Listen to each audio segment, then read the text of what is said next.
इसी समय के नक्शों में इंडियन ओशन ये नाम हमें पहली बार दिखाई देता है। हिंद महासागर से सिर्फ व्यापार ही नहीं हुआ, बल्कि इन सब के पहले कुछ और बहुत बड़ा हुआ। आपकी और मेरी वंशावली में हमारा कोई ना कोई पूर्वज जरूर मिल जाएगा जो हिंद महासागर को पार करके भारत आया था। बैंगलोर से मैसूर जाने वाली सड़क को मैसूर रोड कहते हैं और लाल किले की पश्चिमी गेट का नाम लाहौरी गेट। मगर क्यों?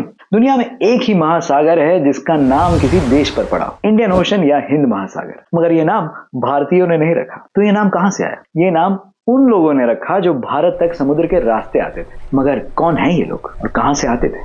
सिंधु घाटी की सभ्यता यानी इंडस वैली सिविलाइजेशन।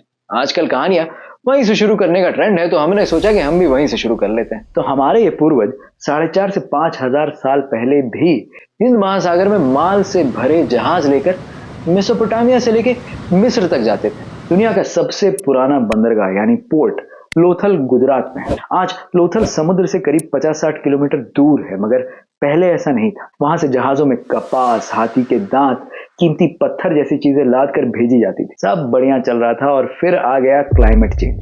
सरस्वती नदी सूख गई और जहां इसका पानी जाता था वहां कच्छ का रण बन गया। गुजरात का नक्शा बदल गया और पानी की कमी ने सिंधु घाटी की सभ्यता को भी खत्म कर दिया। लेकिन हिंद महासागर से होने वाला व्यापार खत्म नहीं हुआ, बस पोर्ट्स बदल गए थे। आज से करीब 2 से 2,500 साल पहले हम हिंद महासागर के रास्ते ग्रीस और बाद में रोम से व्यापार करने लगे। व्यापार में वृद्धि के साथ हमारा निर्यात बढ़ा, जिससे व्यापार के नए केंद्र यानी नए पोर्ट्स बने, जैसे केरल में मुजीरी और कैलिकट, जिसे आज कोड़िकोड कहते हैं। तमिलनाडु में पूम्पुहार, तूतिकोरिन, महाबलीपुरम या मामल्लापुरम और अरिकमेडु। यहां से अब मसाले, कपड़े, बर्तन, कीमती पत्थर जैसी चीजें निर्यात होने लगी।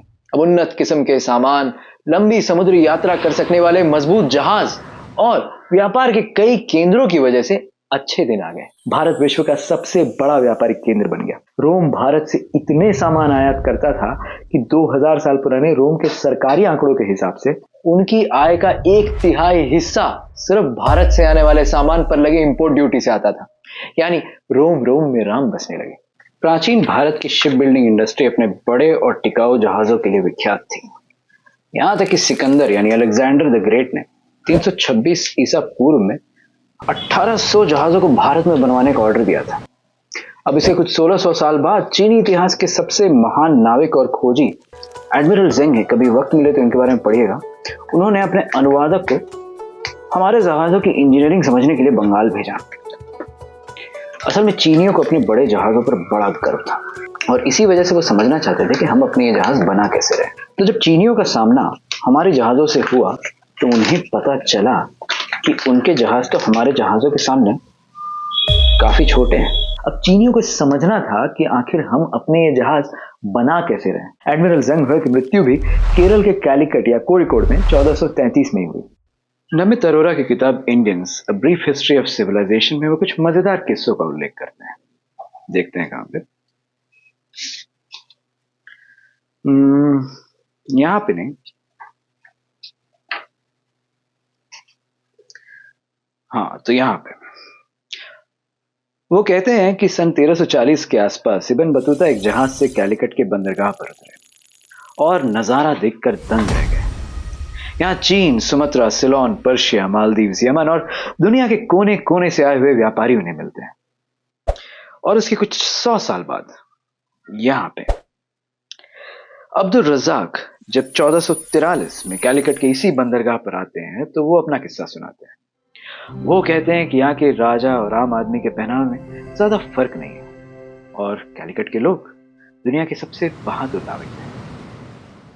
इटली के धर्म प्रचारक फ्रायर ओदोरिक ने 1420 में लिखा, भारतीय जहाज इतालवी जहाजों से कई गुना बड़े हैं, जिसमें 700 लोग एक साथ माल से लदे हुए जहाजों में यात्रा कर सकते। एंगस मैडिसन की कंटूर्स ऑफ वर्ल्ड इकोनॉमी में वो लिखते हैं कि पहली सदी से 18वीं सदी तक यानी लगातार 1800 साल तक भारत दुनिया की सबसे बड़ी अर्थव्यवस्था थी और भारत का ग्लोबल जीडीपी में योगदान औसतन 30% के आसपास था।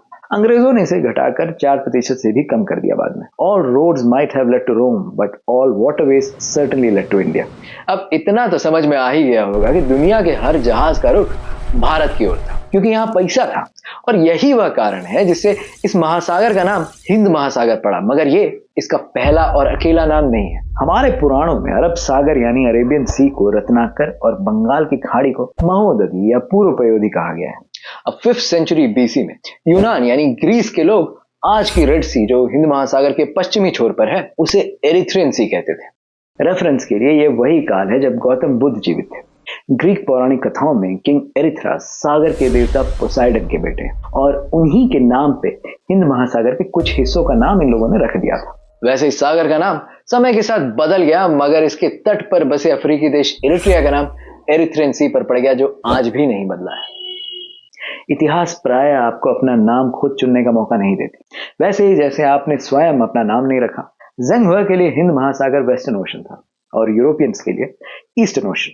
और इन कई नामों के बीच 1515 में यूरोपियन नक्शों में हमें एक नया नाम देखने मिलता है, Oceanus Orientalis Indicus, eastern Indian Ocean. और ये वही समय है जब यूरोपियन देशों में समुद्री रास्ते से भारत आने की होड़ लगी हुई।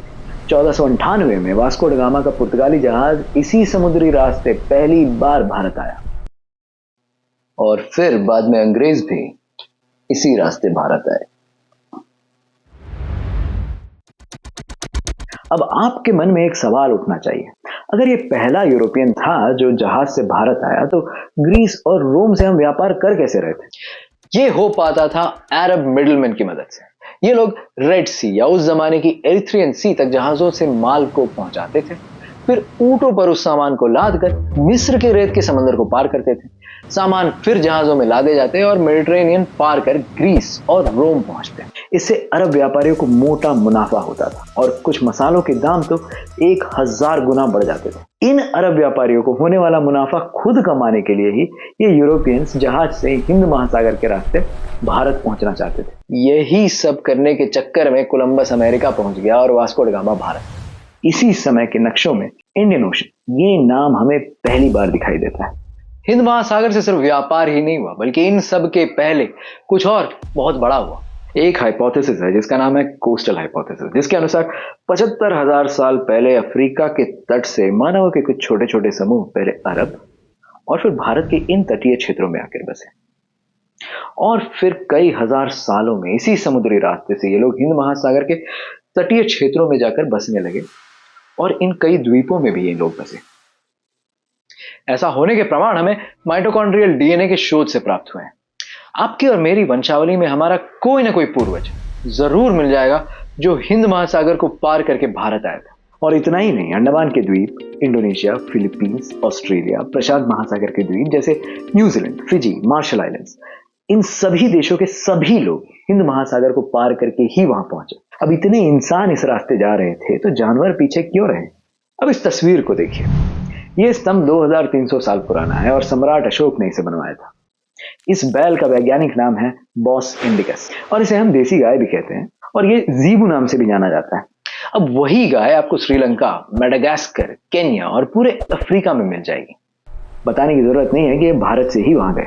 और ये है तिल, लेकिन ये भारत का है ही नहीं, ये अफ्रीका की धरती की उपज है जो आज हमें पूरी तरह भारतीय लगती है।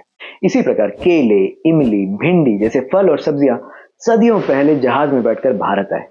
इसी प्रकार विज्ञान, भूगोल, गणित के नए खोज इसी रास्ते भारत से अरब और फिर यूरोपीय देशों में गए और वहां का ज्ञान वहां से यहां आया। जैसे न्यूमरल सिस्टम को ही ले लीजिए। देवनागरी के 1, 2, 3 पहले अरब के लोगों ने सीखी और फिर उनसे यूरोपियंस ने। इसलिए अंग्रेजी में इन अंकों को अरबिक न्यूमरल्स कहते हैं। इससे पहले ये रोमन न्यूमरल्स का उपयोग करते थे, जिससे बड़े अंकों के साथ काम करने में बहुत दिक्कत होती थी। जैसे M और C को गुणा करना कितना मुश्किल होगा इन लोगों के लिए। अगर जहाजों में गाय, केला और विज्ञान हिंद महासागर पार कर सकते हैं तो धर्म क्यों नहीं?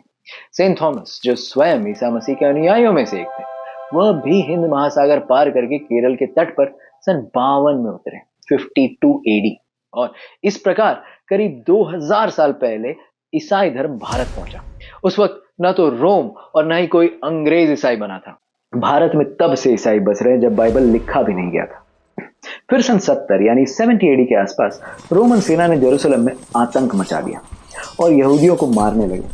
इससे बचकर यहूदी केरल आए और वहां बस गए। आज भी आप कोचिन के जू टाउन में जा सकते हो, लेकिन इजराइल की स्थापना के बाद कई यहूदी हाल के वर्षों में वापस वहां चले गए।